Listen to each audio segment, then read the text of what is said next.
Olá pessoal, aqui Carlos Lima mais uma vez. Nós vamos dar continuidade aqui ao vídeo falando sobre a teologia da prosperidade.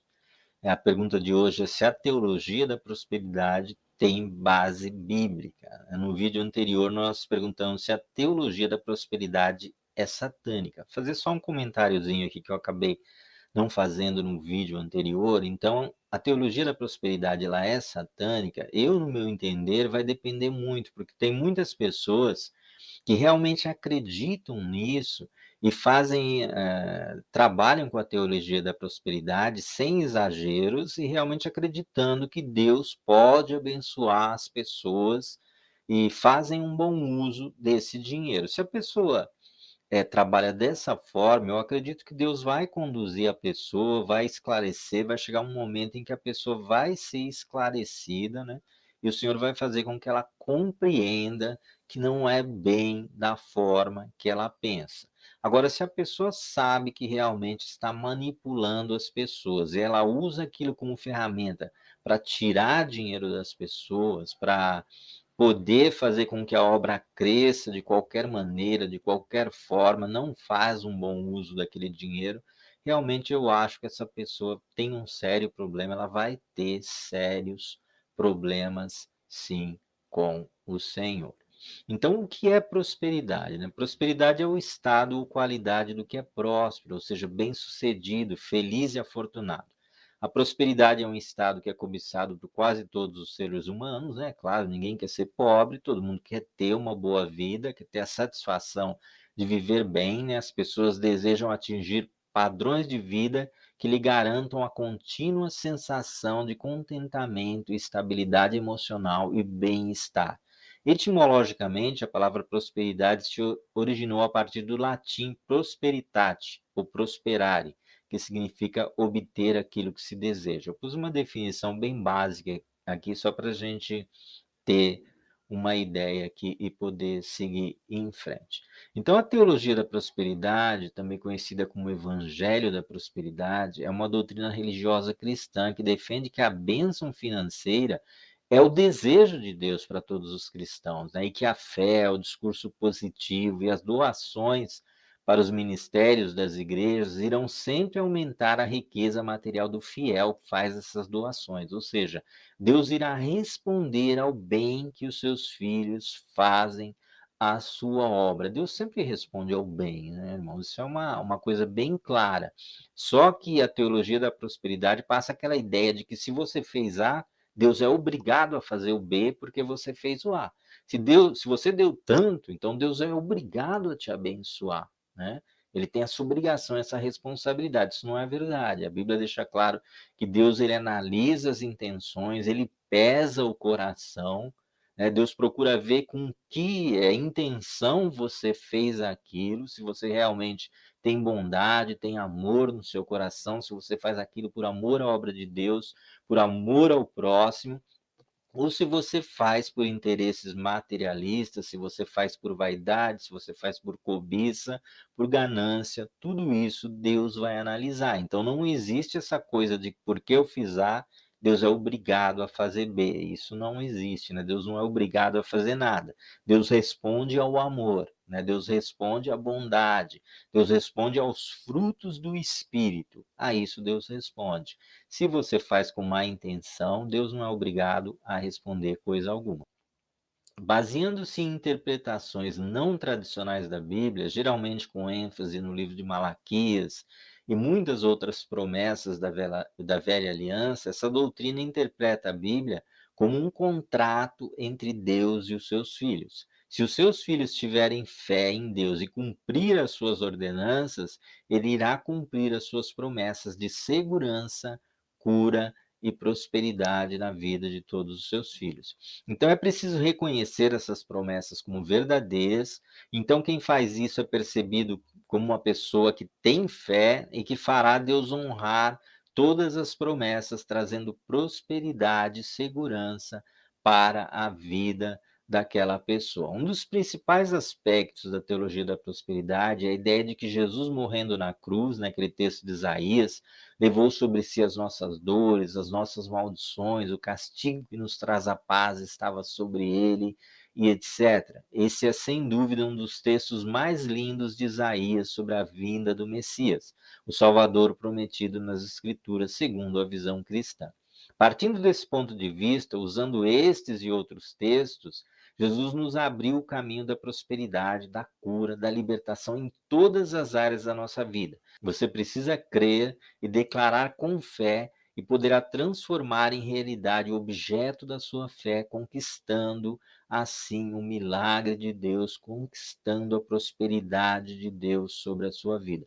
Como eu já disse antes, a teologia da prosperidade ela trabalha com misturas, né? Misturando verdades e mentiras, colocando falácias junto com princípios da palavra de Deus, né? Coisas que parecem verdade, soam como verdade, mas quando você leva até o fim, você descobre que é mentira. Então, eles levam algumas questões até o extremo, conceitos que são possíveis sim, desde que sejam dentro do propósito de Deus, dependendo da fé de cada pessoa e até de contextos sociais e políticos da nação que podem influenciar essa questão de prosperidade. Por exemplo, Paulo ele fez uma coleta para os cristãos pobres da Judéia. Naquele contexto, debaixo do jugo do Império Romano, um camponês cristão iria rir e achar a mais completa loucura as doutrinas da teologia da prosperidade.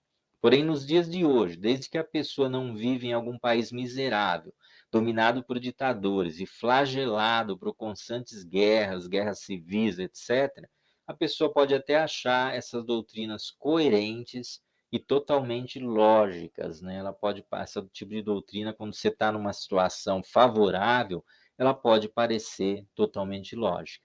Porém, a ideia de que Jesus veio para nos fazer governar nessa terra, resolver todos os nossos problemas através da fé e nos dar prosperidade sem limites em todas as áreas da nossa vida, esbarra e encontra ensinamentos contrários em quase toda a Bíblia, principalmente ali no Novo Testamento. O primeiro problema que nós precisamos aqui entender é que Deus lidou com os homens através de alianças, e cada aliança estabelecida por Deus sobrepujava a antiga. À medida que as alianças eram quebradas ou finalizavam ali o seu tempo, Deus estabelecia uma nova aliança. Isso aconteceu até chegar à aliança definitiva, que é a atual aliança da graça. A teologia da prosperidade, ela faz o quê? A teologia da prosperidade e algumas outras linhas doutrinárias. Elas tentam misturar a aliança da lei com a aliança da graça, tentando passar a ideia de que as duas alianças são complementares e que uma depende e se complementa na outra, né? Na velha aliança é onde estão a maioria dessas promessas de que Deus nos prosperará através da obediência aos mandamentos que ele deu. No caso da velha aliança, havia a promessa de prosperidade na terra prometida. E essa a prosperidade dependia da obediência às leis que Deus deu a Moisés. Então, a vida e os ensinamentos de Jesus e dos seus discípulos, no entanto, elas não validam as afirmações da teologia da prosperidade. Pelo contrário, elas destoam totalmente. Nós vamos acompanhar alguns ensinamentos de Jesus no Evangelho de João, né? Não dá para pegar em toda a Bíblia. Disse-lhes ele: Vós sois de baixo, eu sou de cima. Vós sois deste mundo, eu não sou deste mundo. Jesus está falando com os escribas e fariseus, com os religiosos da época. Jesus está falando: eu sou de cima, vocês são de baixo. Eu não sou desse mundo. Aqui ele fala com os discípulos: se fosseis do mundo, ele vos amaria, como se pertencesseis a ele. Entretanto, não sois propriedade do mundo, mas eu vos escolhi e vos libertei do mundo. Por essa razão, o mundo vos odeia. É interessante ver que Jesus disse que ele nos escolheu e nos libertou do mundo. Se ele nos libertou do mundo, como ele faria com que você ficasse rico, próspero, abençoado para governar, para exercer liderança e governo nesse mundo, se ele morreu para te libertar desse mundo? Não parece fazer muito sentido. Eu lhes tenho transmitido a tua palavra, e o mundo os odiou. Jesus está orando ao Pai, né? Porque eles não pertencem ao mundo, como eu não sou do mundo. Não oro para que os tires do mundo, mas sim para que os proteja do príncipe deste mundo. Uma outra versão diz: para que os livres do mal. Se você lembrar quando Jesus foi tentado por Satanás, foi levado ali ao pináculo do templo, e Satanás mostrou todos os reinos do mundo e a glória deles, e ele disse: tudo isso te darei se tão somente prostrado me adorares, porque a mim foi entregue, e eu dou a quem eu quiser. Quem diz que tem o domínio do mundo, que foi entregue a ele, e ele dá a quem ele quiser, é Satanás. Jesus não reivindica o domínio desse mundo, muito pelo contrário. Ele diz que o mundo jaz no maligno. Então, a ideia de que Deus vai nos fazer governar nesse mundo é muito estranha, principalmente porque Jesus vem para estabelecer o reino de Deus. Então, ele vem para nos tirar do reino das trevas e nos transportar para o reino da luz.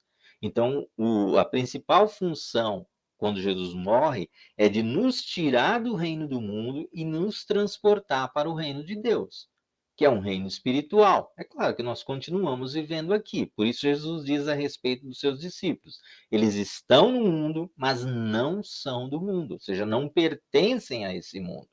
Então Jesus nos tira do reino do mundo, nos transporta para o reino de Deus. Ali sim é onde nós reinamos, é onde nós governamos. E um dia reinaremos e governaremos literalmente da forma como Deus preparou para nós. E o interessante é um texto da carta de João também, 1 João 2, 15 e 17. Esse aqui é bem interessante, presta atenção. Ó, João diz o seguinte: não ameis o mundo, nem o que nele existe. Se alguém ama o mundo, o amor do Pai não está nele. Pois tudo que há no mundo, veja bem, tudo não é uma coisinha, não é algumas coisas só, não são um pouco de coisa, ele diz tudo que há no mundo. As paixões da carne, a cobiça dos olhos e a ostentação dos bens não provém do Pai. Veja bem, ele diz que a ostentação dos bens, né, as paixões da carne, a cobiça dos olhos e a ostentação dos bens não provém do Pai, mas do mundo. Ou seja, não quer dizer que você não pode ter determinadas coisas, né? Mas isso provém do mundo, provém da nossa vida aqui na Terra. Não é que Deus está nos dando tudo isso. Se você Deus te dá saúde, Deus te dá capacidade, você trabalha, você conquista os bens desse mundo, isso é proveniente do mundo, né? Você se qualificou, você se preparou e agora você está conseguindo alguns bens. Não quer dizer que Deus te ama mais que os outros e por isso ele está te dando bens desse mundo. Não é o que a Bíblia diz. João diz que não provém do Pai. Ora, o mundo passa, assim como a sua volúpia ou a sua concupiscência.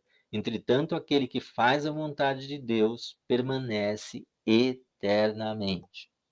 Então, Jesus veio para nos dar o principal interesse de Deus é nos tirar do reino do mundo, nos transportar para o reino de Deus e nos dar o maior de todos os tesouros, que é a vida eterna em Cristo Jesus, a vida eterna através de Cristo Jesus. Então, se pegarmos apenas alguns textos de João, veremos que essa ideia de que Deus estabeleceu uma aliança de nos dar prosperidade e governo nesse mundo não faz o menor sentido. Embora sempre diga que ser rico não é pecado, a Bíblia recomenda extremo cuidado com a riqueza e com desejos de ter bens desse mundo. Até Davi, que foi chamado um homem segundo o coração de Deus, se corrompeu quando se tornou rico e poderoso. Quando Deus estabelece a aliança com a nação de Israel, o próprio Moisés ele alerta o povo dizendo que sabia que após a sua morte eles se corromperiam. Caleb, Josué também faz a mesma advertência. E pouco tempo depois da morte dos principais líderes, o povo abandonou a Deus e cada um foi cuidar da sua própria vida, gerando na época dos juízes uma nação corrompida e afastada de Deus. O Senhor é tão misericordioso que levantou alguns juízes para julgar e libertar Israel da mão dos seus inimigos, mesmo o povo estando distante de Deus. Então a reaproximação ela só recomeça com o nascimento de Samuel, permanecendo durante um certo período, depois o povo se corrompe novamente, gerando os cativeiros, a primeira destruição do templo de Salomão, e a seguir vem a reconstrução da cidade e dos muros de Jerusalém, e por fim a construção do segundo templo por meio de Neemias, Esdras e Zorobabel. Até a chegada de Jesus, que não é aceito como Messias, o Salvador prometido nas Escrituras, e acaba sendo crucificado pelos judeus. Nós vamos ver um textinho aqui de Hebreus que diz assim: agora, porém, o ministério que Jesus recebeu, ele é superior ao deles. Ele está falando do antigo sacerdócio, da antiga aliança. Assim como também a aliança da qual ele, Jesus, é mediador, é superior à antiga, sendo baseada em promessas superiores. É aquilo que eu falei, a lei prometia prosperidade e bênçãos nessa terra. O escritor de Hebreus diz que Jesus, ele é mediador de uma aliança superior que tem superiores promessas. Ou seja, Jesus nos promete nos colocar no reino de Deus e nos dar direito à vida eterna. As promessas para a antiga aliança, elas são imediatas, são para este mundo.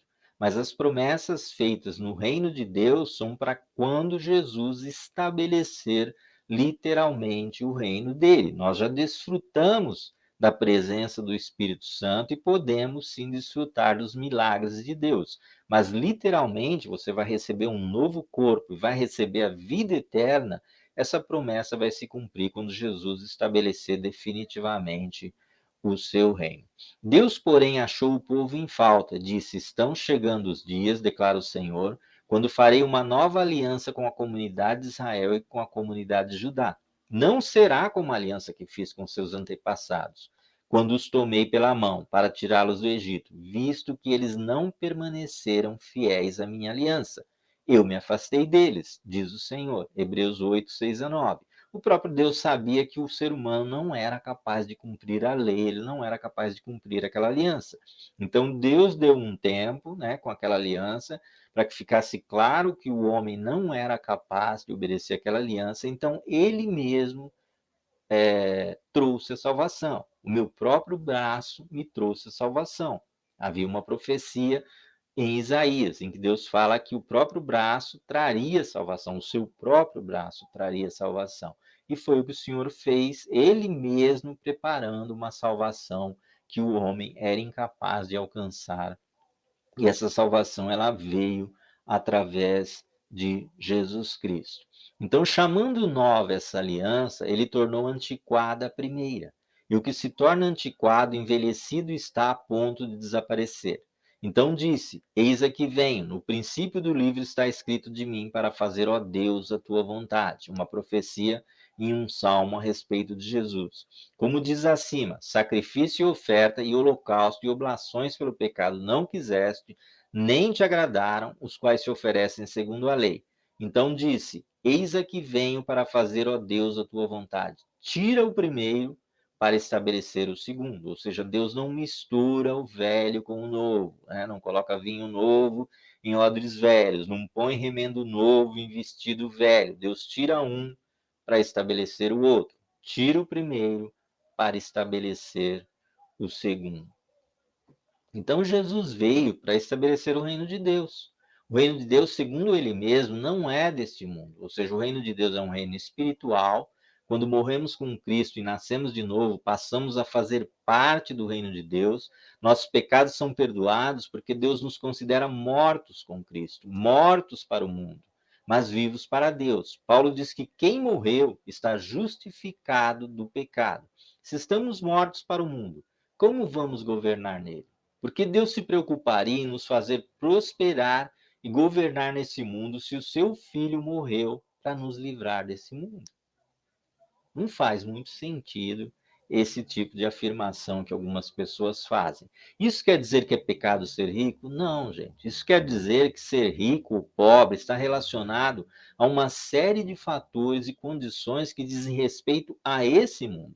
Dependendo de uma série de fatores e condições positivas ou negativas, a pessoa poderá ser rica, pobre ou ter uma vida de classe média, sem que necessariamente Deus esteja envolvido com isso. O principal interesse do nosso Deus, e para isso ele enviou Jesus para morrer em nosso lugar, é nos tirar do reino do mundo e nos transportar para o reino de Deus. O mundo jaz no maligno. Às vezes nós nos esquecemos disso e voltamos a nos apaixonar pelo estilo de vida que esse mundo oferece. E começamos a achar que ser próspero é ser rico, é ter muitos bens desse mundo, que isso é o maior sinal da bênção e do amor e da aprovação de Deus sobre a nossa vida. Você pode ser um homem rico, ser um homem de Deus, mas você pode ser um homem rico e Deus não tem nada a ver, absolutamente nada a ver com isso. Não importa se você dá oferta, se você deu o seu carro, se você deu um terreno, se você não tiver um coração que agrada a Deus, se você não demonstrar amor a Deus e amor ao próximo, isso não quer dizer que Deus ama mais você e por isso abençoou mais você do que as outras pessoas, né? Muito pelo contrário.